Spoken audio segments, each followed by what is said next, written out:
right, all you Streetlight Crusaders, and I guess a couple of you wrestling fans are those looking for some form of entertainment while your turkey's cooking in the oven. Welcome back to the Tuesday Night Special.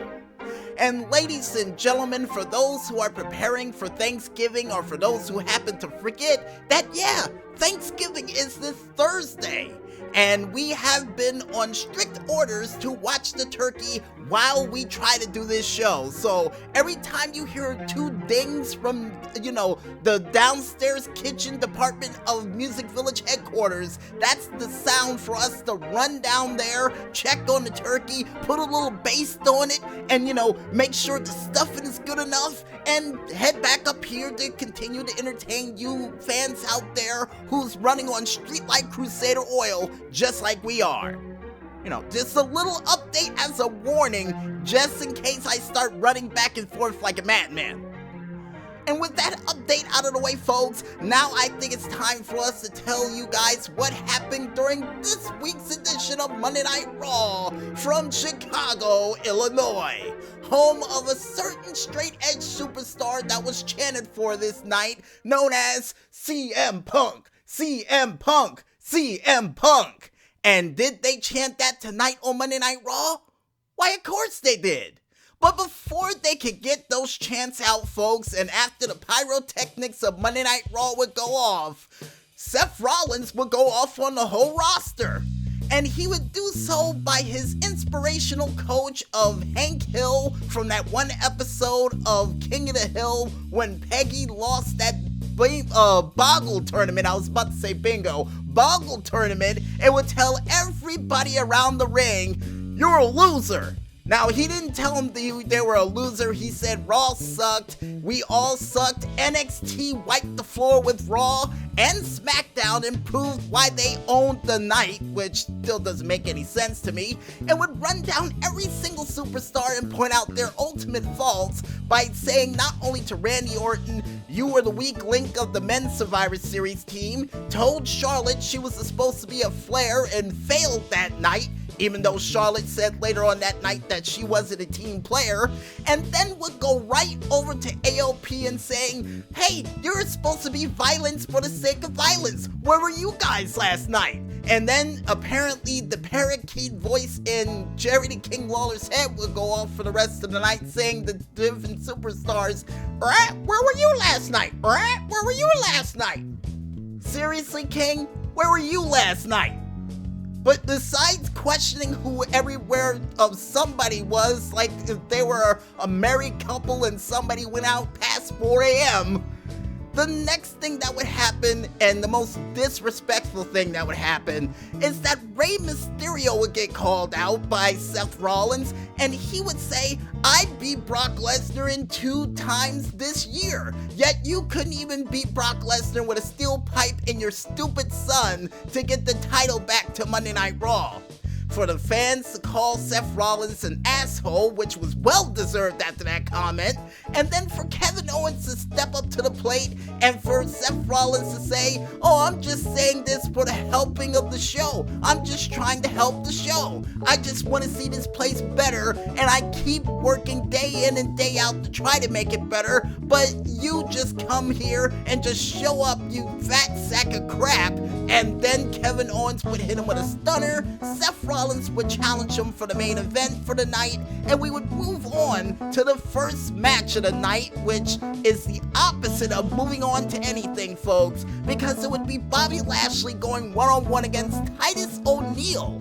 And it would be reported earlier in the night that Lana would get some random guy to come along to serve Rusev restraining order papers in Chicago, where Rusev would say, I don't even live here, which is true. And action during this match will go back and forth besides the screaming headache in my head for this back and forth storyline of this love triangle between Rusev, Lana, and Bobby Lashley. And it would come back full circle, folks, when Bobby Lashley would get attacked by Rusev. right in the midst of this match with a right hook to the back of his head. And Rusev wouldn't stop until he would get all the way up near the announce table and was about to do something devastating, and then lo and behold, the Chicago PD would show up to lock Rusev up. But before he would go to jail that night for breaking that restraining order, he would break the bones of Bobby Lashley with a shoulder rush, sending him into the crowd, or more or less into the offstage area where the table was, for Bobby Lashley to writhe in pain, only for him to add more salt into the wound for Rusev to actually kick one of the trussing stand downs that had the lights on it and knock it right on the top of Bobby Lashley. For Lana to say, "Lashley, no! Lashley, no!" And then would say later on that night that Lashley was a menace to society and he needs to be fired off of Monday Night Raw. Oh man, why do I think this is gonna lead to some form of loser leaves town match for TLC in less than 2 weeks? Mark my words, that's exactly what I think is gonna happen. But besides that pain in the rear end, folks, speaking of pain, the next thing to take place on Monday Night Raw would be the Authors of Pain in a debut match on Monday Night Raw for the first time since Mania, going up against the major brothers of Zack Ryder and Kurt Hawkins. And during this match, Kurt Hawkins would suffer the wrath of the last chapter, which would not be the last chapter of pain they would suffer, because Akam and Razor would pick the both of them up, do dual turnbuckle Death Valley drivers, then would go for the Super Collider, and finish things off with a move I would like to call the Epilogue, which was a powerbomb neckbreaker sit-out style for the Authors of Pain to win their first match since WrestleMania about, 7 months ago? I could be wrong with that number, folks. According to Maestro, 7 months ago via pinfall. Oh man, what was the point of that? And the next match to take place on Monday Night Raw would feature none other than El Grande Cianalmas going one-on-one against Akira Tozawa.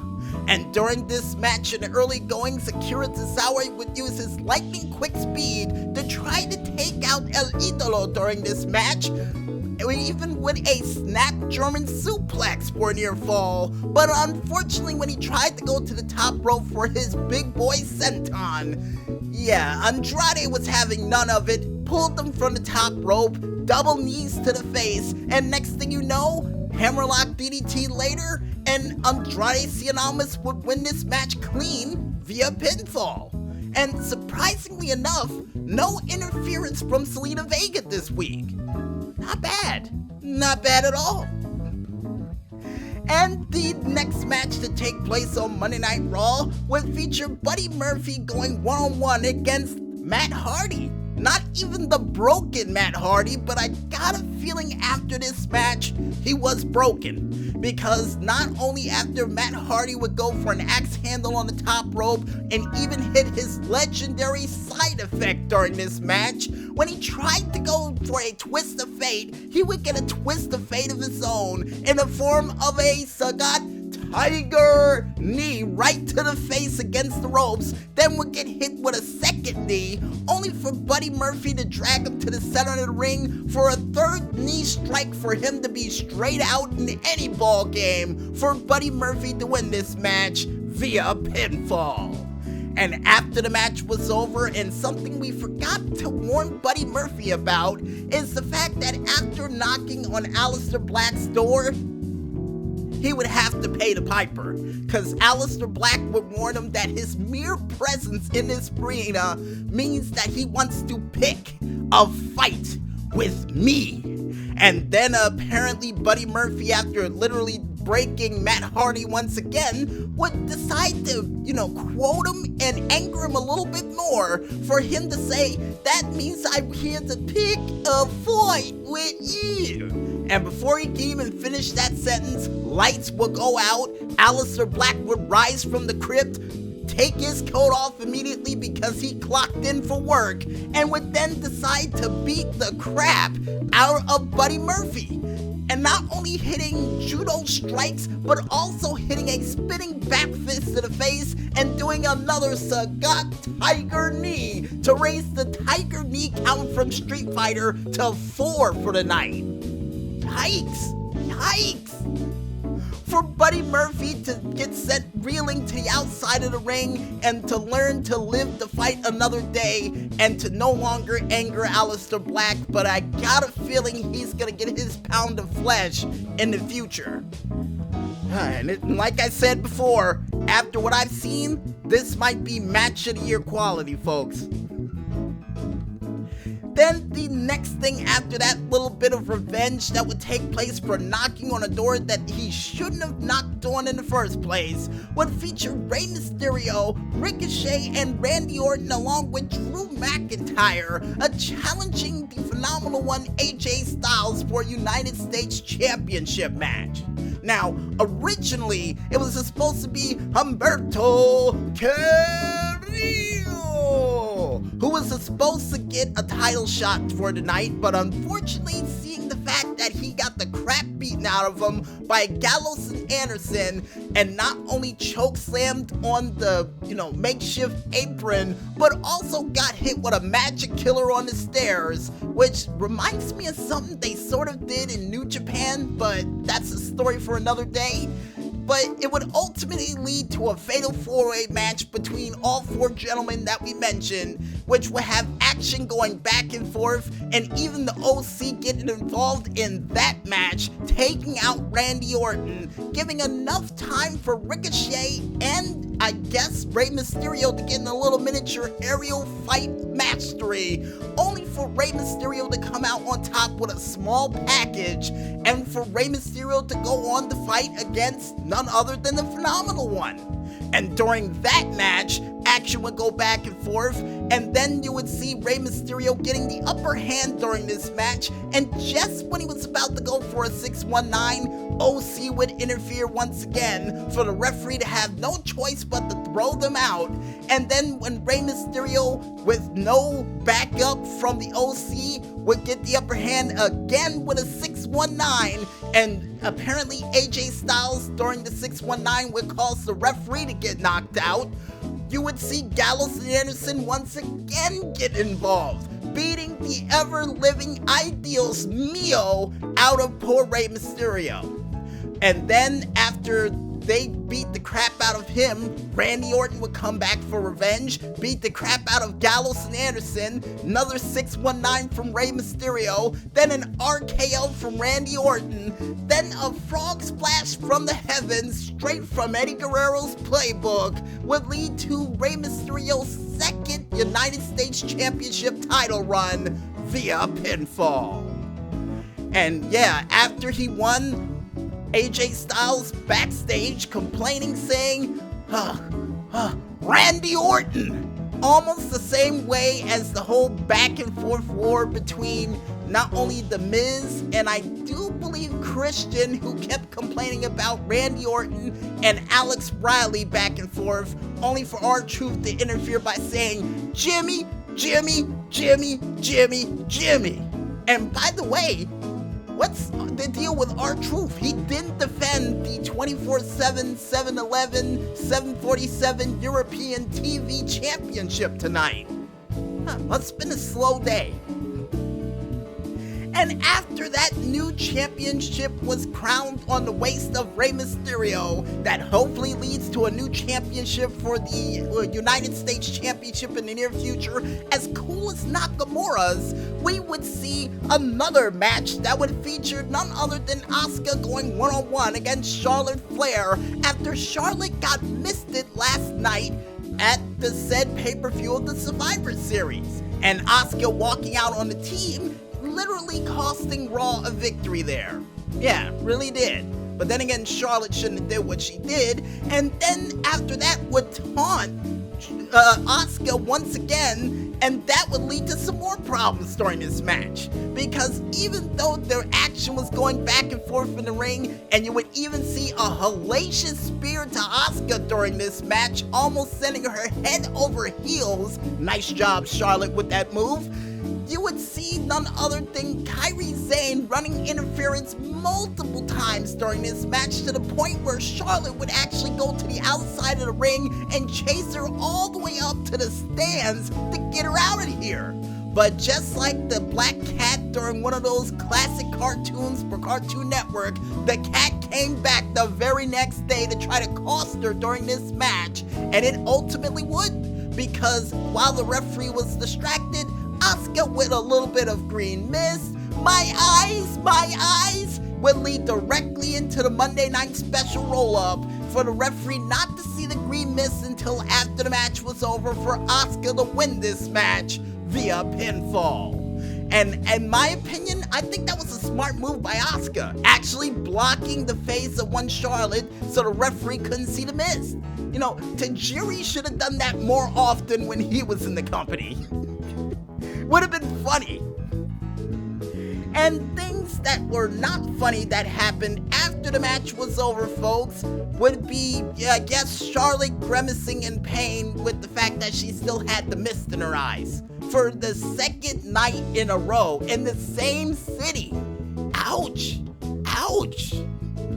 And speaking of ouch, folks, the next match to take place on Monday Night Raw would feature Eric Rowan going one-on-one against Kyle Roberts, which sounds like a guy who would be working on the third floor of HR in some form of corporate structure, would make the biggest mistake in his short-lived wrestling career, because while Eric Rowan was making his way to the ring and put whatever sort of creature was in that cage down on the stairs, apparently Kyle Roberts would end up looking over at this said thing, peeking under that curtain, and would get stunned by what he saw, only for Eric Rowan to go over and beat the living daylights flag tag out of this man.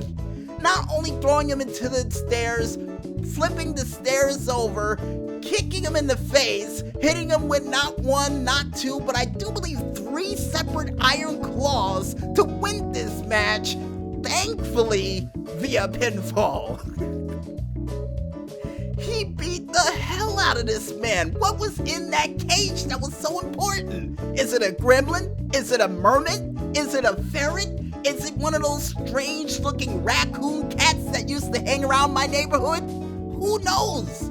Hopefully we can find out by TLC, but after what Rowan did to that one guy for looking at it, whenever he wakes up in the next life, maybe he can tell us here on the Tuesday Night Special. I'm just saying. And the main event for the night would be none other than the Frankenstein monster going one-on-one against Seth Rollins. And before this match can even begin, Seth Rollins and KO would have a back and forth of words by not only hearing Seth Rollins challenging him to a match and then still calling him a piece of crap, only for Kevin Owens to say, people tried to change me multiple times in this company to be what they wanted me to be, but I said screw that and stayed my own way, with the exception of Seth Rollins, who decided to become a corporate puppet and lost who he was, and he's gonna prove that tonight during their match. And during their match, folks, action will go back and forth, including Kevin Owens pulling off a beautiful cannonball in the corner for the first time on Monday Night Raw in the longest amount of time. Then you would see Seth Rollins pulling out a super kick and even a beautiful tiger knee that he would miss. But then Seth Rollins would counter back with a Falcon Arrow during this match for a near fall. And you would even see none other than the Frankenstein monster pulling off another beautiful monstrous bullfrog splash during this match for a near fall. But ultimately, this match will come to an emphatic end when KO decides to go for his KO stunner just like he did to start off the night, only for the Authors of Pain to come out and to surround both Seth Rollins and Kevin Owens, only for Kevin Owens to make the first move by smacking the crap out of Akam, I do believe, in the face, for both of the Authors of Pain to beat the crap out of Kevin Owens, causing him to win this match via disqualification. And after they were done beating the crap out of him, they would make their way towards Seth Rollins for Seth Rollins to say, "Come on, bring it on. Come on, do it, do it. You know, almost the same way as Arnold Schwarzenegger in Predator, or like Steven Seagal in one of those movies where he wanted something to come try to take him out. But either way, the authors of pain would back off, leave the ring in their fresh cut suits, and leave Seth Rollins to do a blackout to poor Kevin Owens, who already suffered enough for the night, for Seth Rollins to say, I'm here to change Raw and make Raw great again, with you or without you, the easy way or the hard way, apparently making him like Sylvester Stallone, now making him the Law. Now, I hope this leads to Seth Rollins turning heel, and then at the same time using the Authors of Pain as his own personal security. You know, a beefed up version of J&J security like he had back in the day. That would be pretty cool. But we will have to wait until next week to see how this plays out. But until then, folks, I might as well go ahead and grab a glass of water, and when we return, we'll be back with more of this Streetlight Delight as the Tuesday Night Special rolls on right after this. So don't go anywhere just yet, folks, and stay tuned.